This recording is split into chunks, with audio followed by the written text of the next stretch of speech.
Hi, thanks for joining me. Today I'm going to be looking at a fun problem here involving the number 9.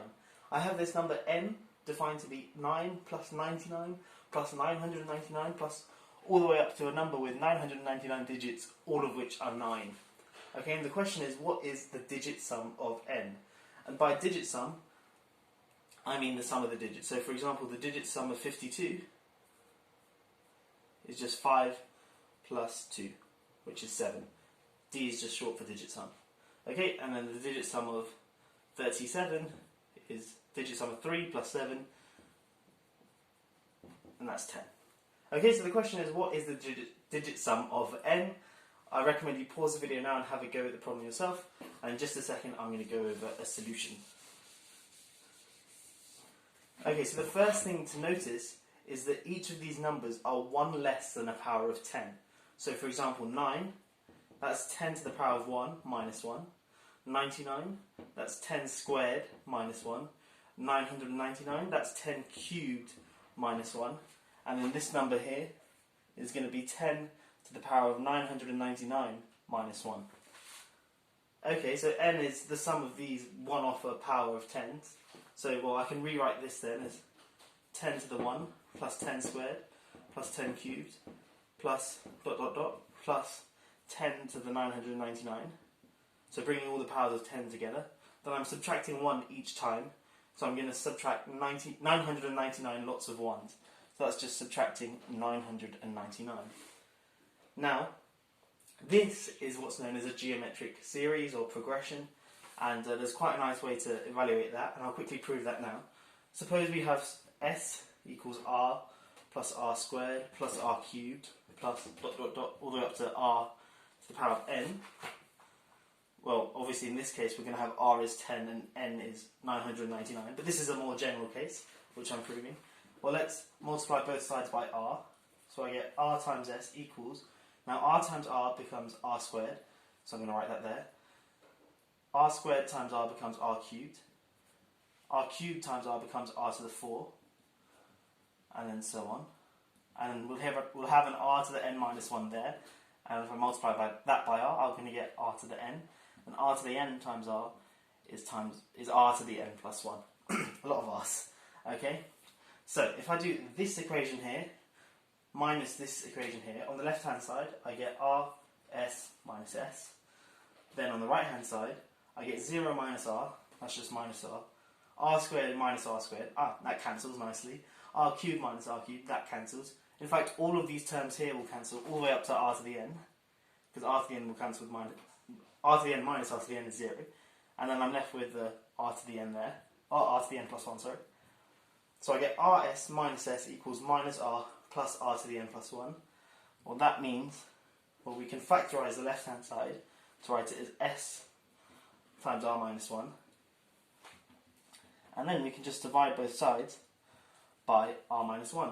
So we get that s equals, so that implies that s equals r to the n plus 1 minus r, all divided by r minus 1. Okay, which is quite neat. Now if we look back at our thing here, we have r equals 10 and n equals 999. So that means that the sum of this thing here, by using our formula here, it's going to be 10 to the 1000 minus 10, all divided by 10 minus 1, which is 9. Okay, so let me rub this off and make it a bit clearer.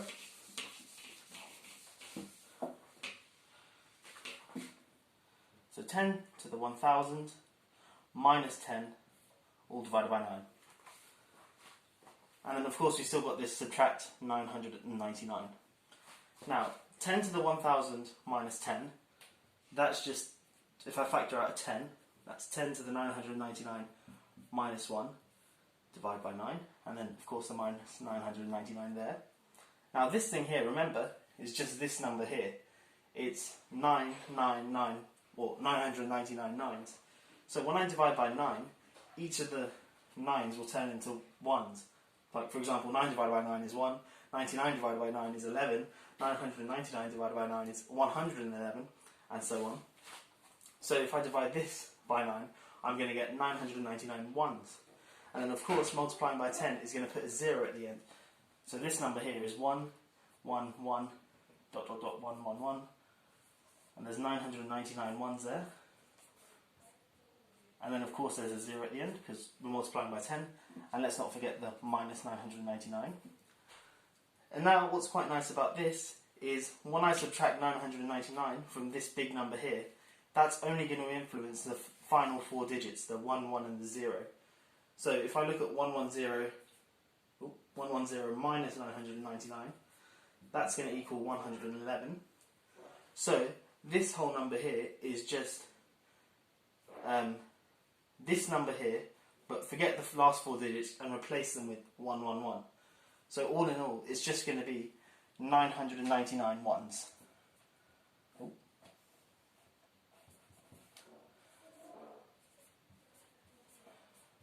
Okay, so let me just go over that once more.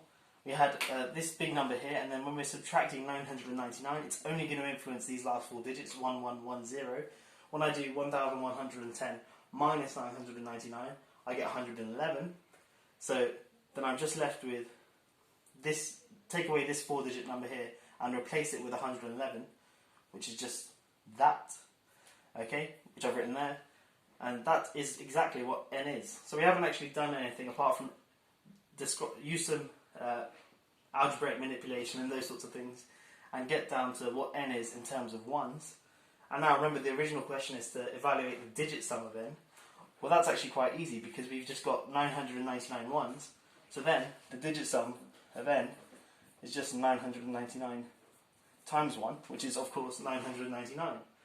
So that's the end of the problem. We've shown that this quite interestingly defined number, the sum of 9s and 99s and all these 9s going up to 999 9s, if we look at its digit sum, it in fact is 999.